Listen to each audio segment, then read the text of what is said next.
جداتنا ومن فوقهم وإلى مشايخنا ومشايخهم ومن فوقهم ثم إلى سلطان أولياء شيخ عبد القادر الجيلاني قدس الله سره وأصولهم وفروعهم ومنتسبين إليهم شائر الله لهم الفاتحة.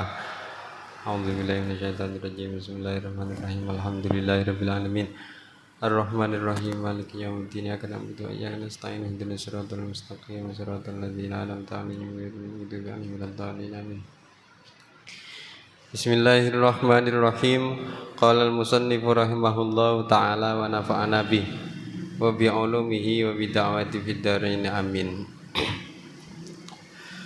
Wa ammal munjiyatu allati yajibu tahliyatul qalbi wa ittisafuhu biha fakasiratun.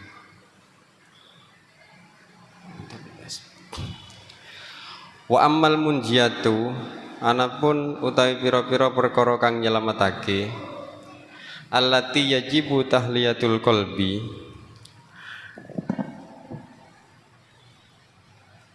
allati kang yajibu majibake apa allati tahliyatul qalbi allati kang yajibu tahliyatul qalbi ing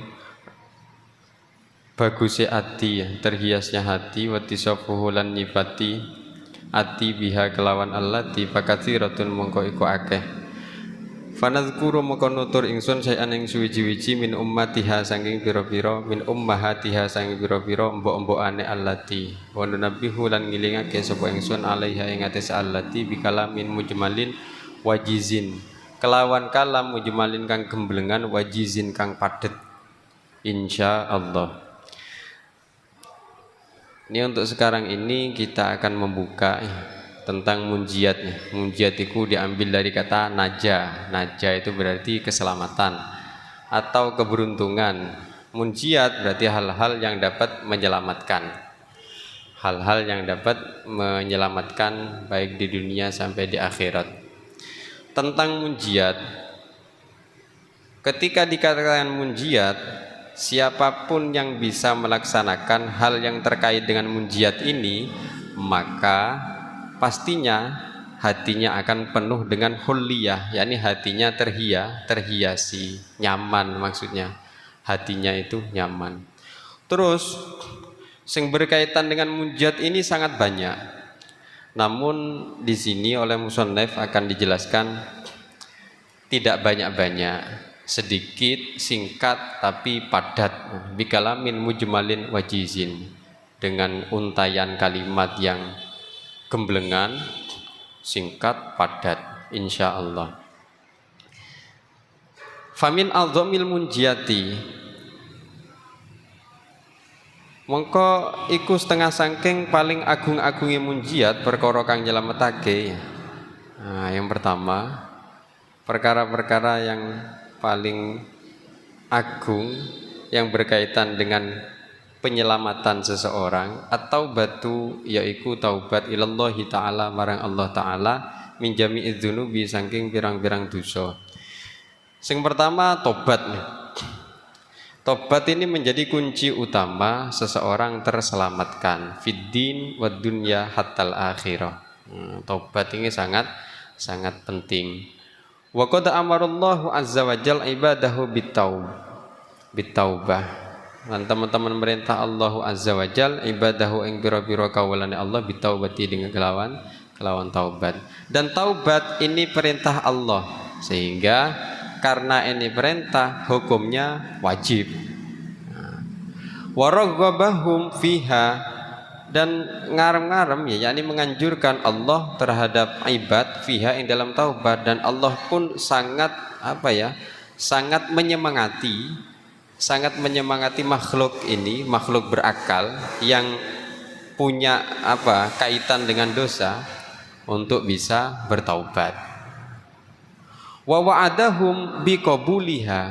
Terus karena Allah yang merintah dan Allah yang menyemangati, maka siapapun yang berintah untuk taubat tidak usah ragu diterima tidaknya, mesti diterima taubatnya. Wa wa'adahum biqabuliha, dan Allah akan berjanji untuk menerima taubat seseorang.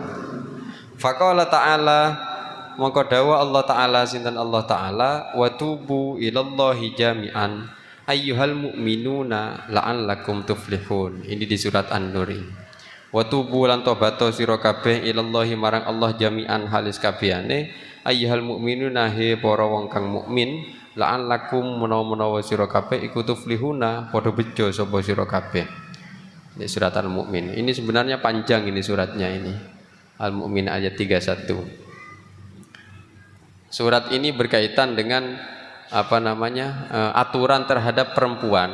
Wa kullil mu'minati yaghdudna min absarihinna wa yahfadna furujahunna. Katakan Muhammad kepada perempuan-perempuan mukminah itu, mereka harus memejamkan mata mereka terhadap hal yang tidak diperkenankan.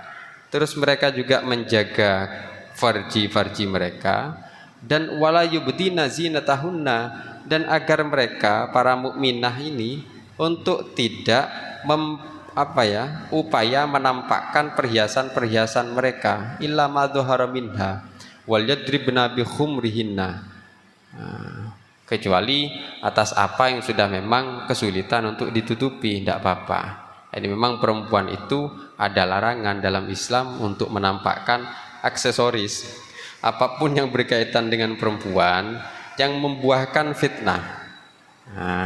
Itu memang larangan dari Al-Quran. Sehingga dalam urusan menutup saja, wal yadribna bi khumrihinna, agar perempuan itu memakai jilbabnya ala juyubihinnya sampai ke pinggir-pinggir ini, yakni ukurannya sampai ke dada. Intinya agar apa yang timbul dari perempuan yang akhirnya membuahkan fitnah dapat tertutupi. Nah, baru setelah itu ada di akhirnya ayat yang berkaitan dengan taubat. Ketika perempuan-perempuan itu dengan aturan demikian dan pada akhirnya ada pelanggaran, wa tubu ilallahi jami'an, maka taubatlah kalian semua kepada Allah jami'an, secara keseluruhan, ayyuhal mu'minun la'allakum tuflihun. Maksudnya untuk tobat itu jangan separuh-separuh, dosa ini tobat, ini ndak, dosa ini tobat, ini ndak. Jangan. Kalau tobat ya tobat gitu. Selanjutnya ini masih berkaitan dengan tobat. Qala Allah Ta'ala ya ayyuhalladzina amanu tubu ilallahi taubatan nasuha. He wong-wong sing padha iman, tubu tobat kowe kabeh ilallahi marang Allah taubatan kelawan tobat nasuhan kang nasuh kang bagus ya. Ini juga langsung dari Allah pada surat At-Tahrim. Surat At-Tahrim. Jadi Allah memerintahkan, hei wong-wong sing padha iman, awakmu kabeh tobat nang pangeran dengan taubat yang bagus. Taubat yang bagus ini nanti akan diterangkan penjelasannya.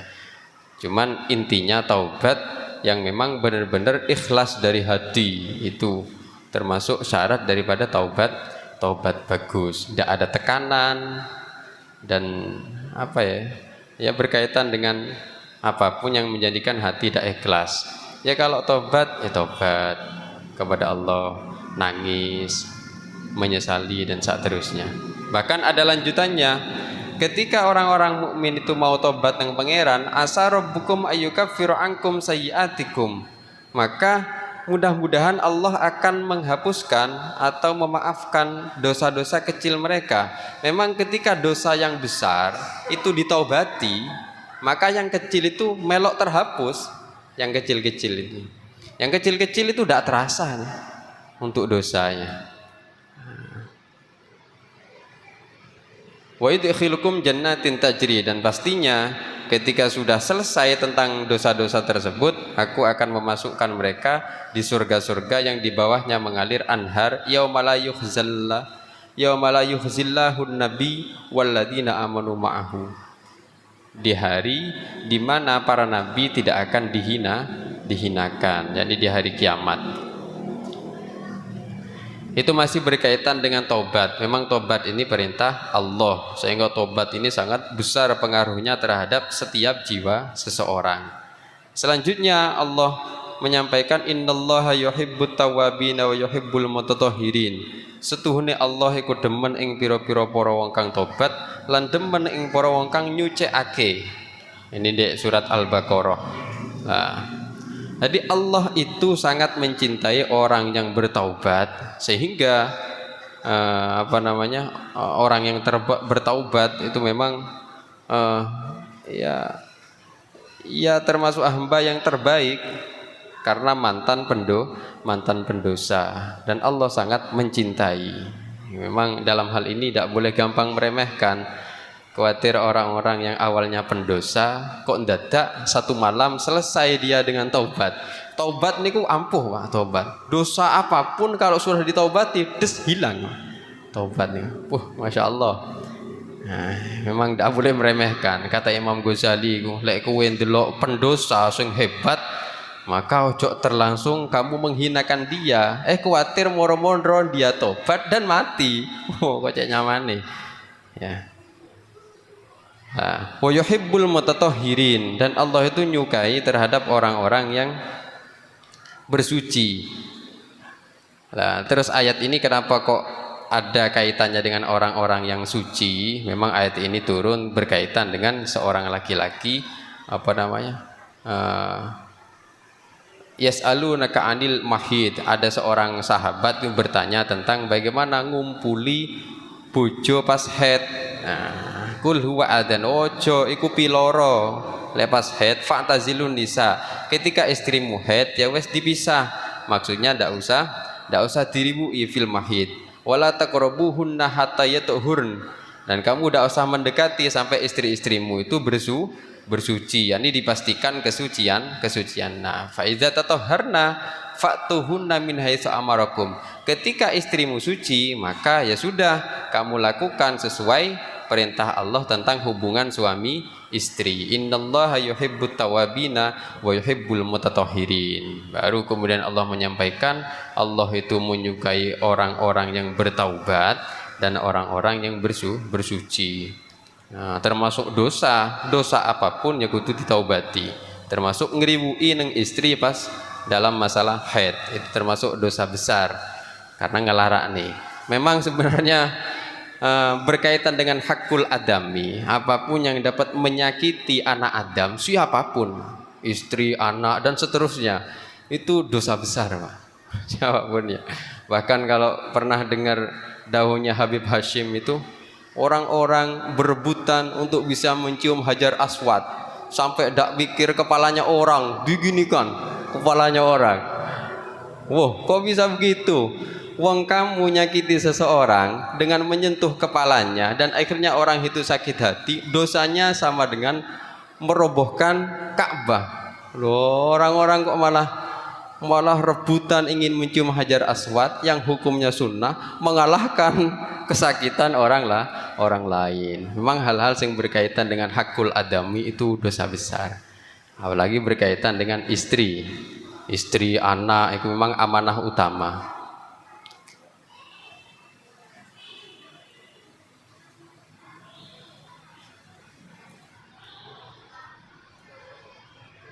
Hingga demikian untuk sementara pertemuan ini, mudah-mudahan bermanfaat dan kita termasuk orang-orang yang akhirnya ada upaya untuk bertaubat.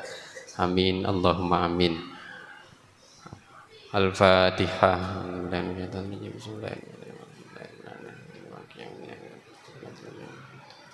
Assalamualaikum warahmatullahi wabarakatuh.